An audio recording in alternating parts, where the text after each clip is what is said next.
Welcome to monochemistry. Today we're going to look at molar concentration. Concentration is a common aspect in chemistry, especially solutions chemistry, obviously, when we're dealing with solutions. Solutions are substances that are homogeneous mixtures. Generally, the ones we talk about in this course are going to be aqueous solutions, which are solids dissolved in liquids, or other liquids dissolved in liquids.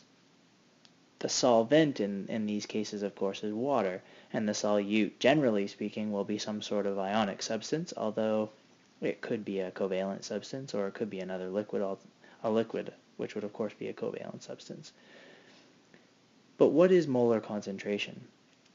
Concentration itself is essentially a measure of how much solute is dissolved into a given amount of solvent. Molar concentration specifically is the most common form that you'll see in this course and in chemistry in general. Many different types of concentration, but this is the one we use the most. And the definition of molar concentration is this. Alright, then now that you know the definition of the molar concentration, we're going to learn how to calculate the molar concentration of a solution. The formula you're going to use is as follows. Capital M, which stands for molarity, is equal to the number of moles of solute divided by the volume of solution in liters. Okay, moles of solute divided by volume of solution in liters.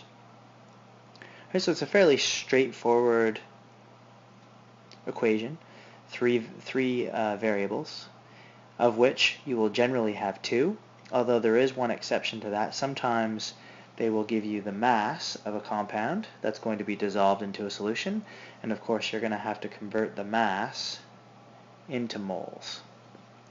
Right, that would be about the trickiest that it gets. Other than that, you'll just be solving for one of these unknowns.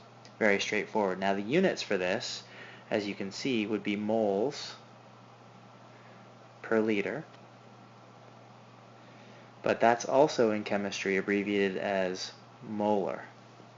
Okay, so you might see a unit of 12 molar. That means 12 moles per liter. Now I'm going to instruct you on how to make a solution from scratch. This is done quite often in labs across the planet. It's done in hospitals, it's done in pharmacies, it's done in all kinds of various locations. For example, a saline solution is an aqueous sodium chloride solution that mimics essentially the salt concentration of our blood. So it's something that goes into our blood very easily, and it helps rehydrate us. So let's say I wanted to make a 1.6 molar solution of sodium chloride. How would I do that? Well, step one would be to measure the appropriate mass of my solute. So sodium chloride is my solute in this case, and I would want to measure out 1.6 moles. Now I can't measure out 1.6 moles, so what I would have to do is I would actually have to find the molar mass of sodium chloride and figure out how many grams there are in 1.6 moles. And that's what I do.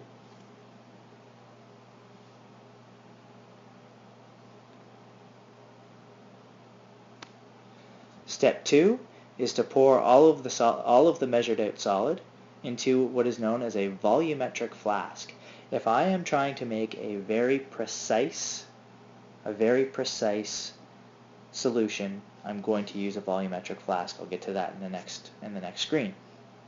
Now, step 3, and this is important.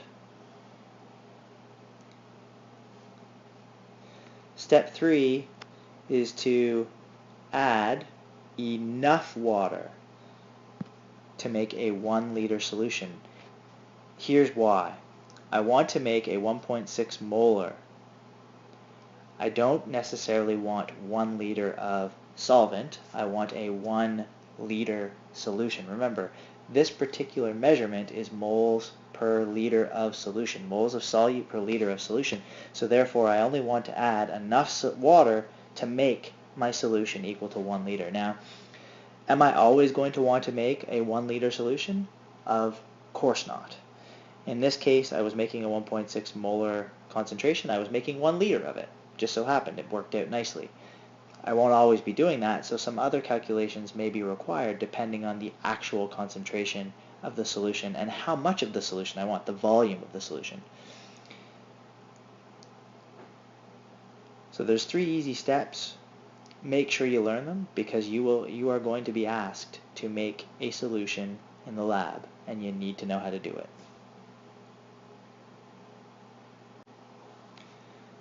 Okay, so the tools of the trade, as you see them here. We can make solutions in lots of different things. We can take this salt and we can put it in here and we can add water to that. Beakers, they're not very accurate. Not very accurate at all. You can measure out 100 mils in a beaker, a liter in a beaker, and it won't even be, it might be within 10 or 20 milliliters of what it's supposed to be. So not very accurate. So I'm going to take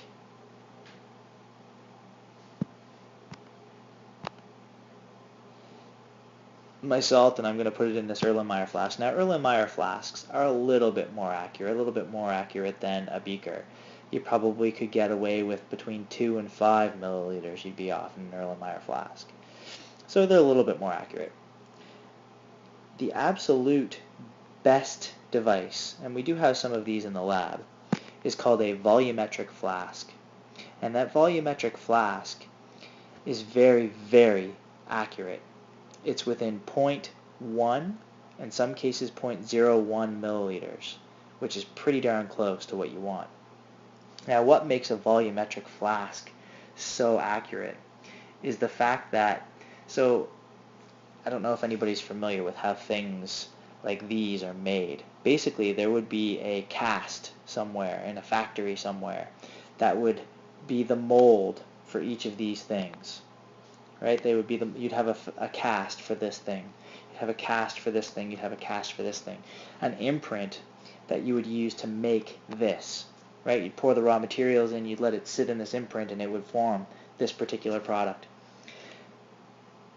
Well, in some cases, especially with beakers and flasks, I make one of those, and then maybe I take some of those beakers that I made, and I make a new cast out of that beaker.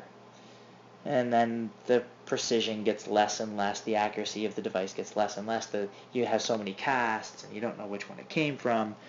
Well, every single one of these volumetric flasks is directly from its cast. So it's a very accurate thing. It's kind of like, here's another analogy for you. If I was to make a photocopy of a piece of paper, let's say I photocopied a page out of your textbook. The first time I photocopied it wouldn't be so bad. As long as I kept using the textbook to make copies for you, they would look pretty good. However, the second that I take one of those pages that I've already photocopied and start making other copies from that, the quality of the photocopy gets less and less. Well, that's what happens with these guys here. This one is direct from the source every time, and that's what makes it so accurate. So this would be what you would use if you wanted to be very accurate. Sometimes you need to be accurate. Sometimes you say, it's about a 1 molar solution. I'll use something like this. Exactly 1.25 molar, got to use that. And that in a nutshell is molar concentration, how to use the equation, how to make solutions, and the tools of the trade. Bring your questions to class.